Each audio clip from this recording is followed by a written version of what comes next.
Hi, good morning sa iyo, Idol Jake James Poncarda. Kung tama yung pagkaka-pronounce ng pangalan ko, Idol Idol. Ah, Mataba, payat o yung katamtaman lang yung katawan, kailangan mo pa rin mag-diet kung gusto mong ma-achieve yung gusto mong ma-achieve. Kasi kung hindi kasi pagka sinabi kasing diet, hindi yun yung hindi ka lang kakain, yung payat lang, yung mataba lang yung dapat mag-diet. Hindi. Ang diet kasi yung yung klase ng mga kinakain natin. Ay, ayun yung pagkakaintindi ko tsaka yun din yung napanood ko na Pag sinabing diet kasi, yung pagkakaintindi kasi ng nakakarami, pag sinabing diet, hindi ka nakakain or magbawas ka ng kinakain. Sa amin kasi, ang diet, kumbaga nagdepende sa goal natin or basta yun yung madaling sabi talaga, yung quality ng mga kinakain natin, yung pagka sinabing diet. Kasi sinabi mo na kailangan mo ba rin mag-diet na payat ka naman. Kasi yung mga kinakain mo, hindi ganun kaganda yung quality. Baka hula ko lang baka mahilig ka sa mga processed foods, mga mamantikaing pagkain, sa mga matatamis na pagkain, or ano pa ba.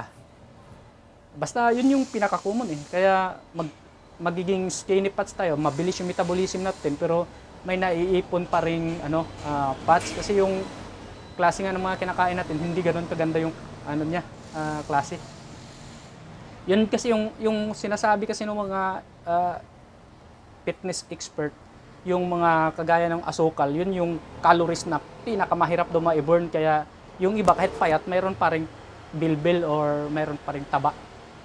Kasi nga, nagagamit na lahat ng mga magagandang klaseng calories or magagandang klaseng energy ng katawan mo, yung galing sa mga processed foods, galing sa iba't ibang mga pagkain na hindi ganoon kaganda yung quality, yun yung matira sa katawan mo.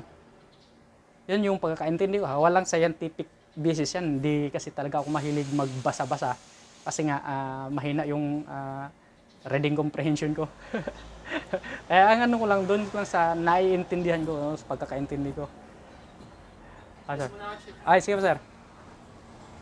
Yun yung basta pag kasi baguhin lang talaga yung pag sinabing diet, baguhin yung quality ng mga kinakain. Yun naman yung doon. Salamat sa pag-comment. May lalabas kasi.